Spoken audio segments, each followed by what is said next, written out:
त्याच्या मागचं कारण असं आहे की हजारो तरुणांना त्यांनी काम दिलंय.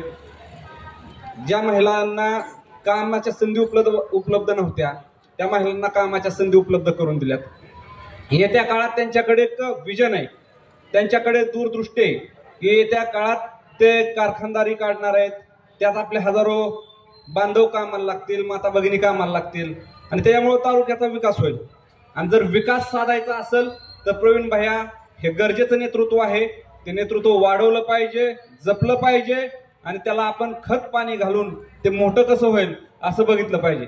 मित्रांनो, तुम्हाला खोटं नाही बोलत, आज अख्ख्या महाराष्ट्रात काय प्रवीण भैया माने एकटंच अपक्ष उभा आहेत का? हजारो अपक्ष उमेदवार या महाराष्ट्रात उभे आहेत. पण बोलबाला आपल्या भैयाचाच आहे का नाही? सगळ्यांनी सांगायचं आहे का नाही? का आपला भैयाच तेवढं एकटं नवसाच आहे? सगळ्या महाराष्ट्रात अपक्षात जर कुणाचा बोलबाला असेल तर तो फक्त प्रवीण भैयाचा आहे. म्हणून सगळ्या विरोधकांच्या पायाखालची जमीन सरकली आहे.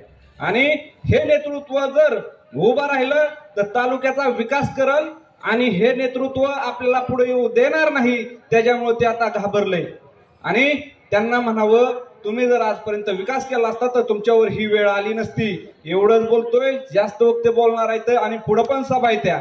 म्हणून येत्या 20 तारखेला किटली समोरील बटन असं दाबा, त्याचं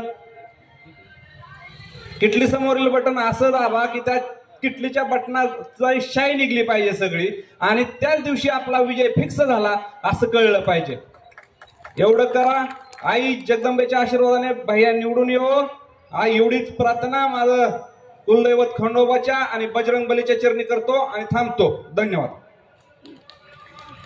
यानंतर ऍडव्होकेट बापूसाहेब साबळे आपलं मनोगत व्यक्त करतील.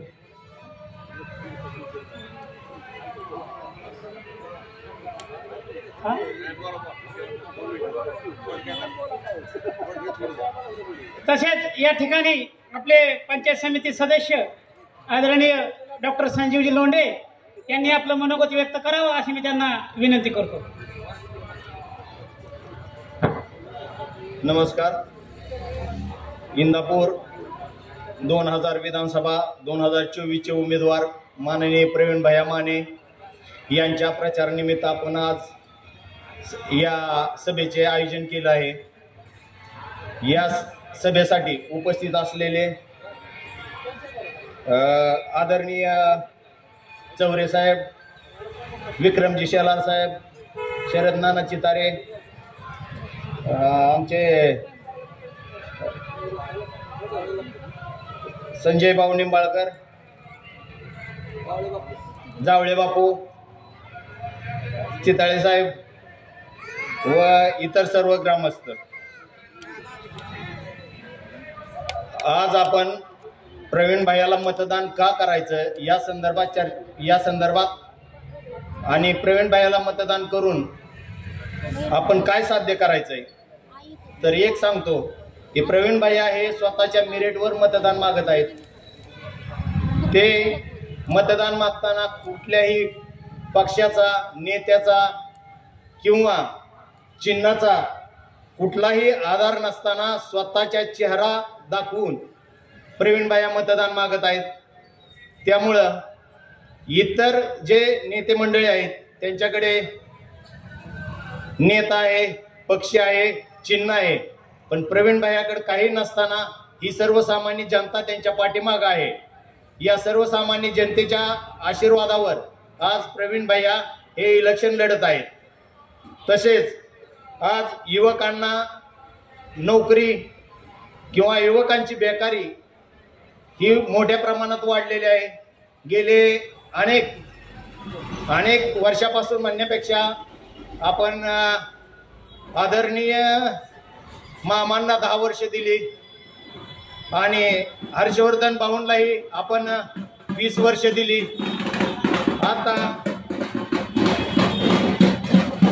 20 वर्ष दिली.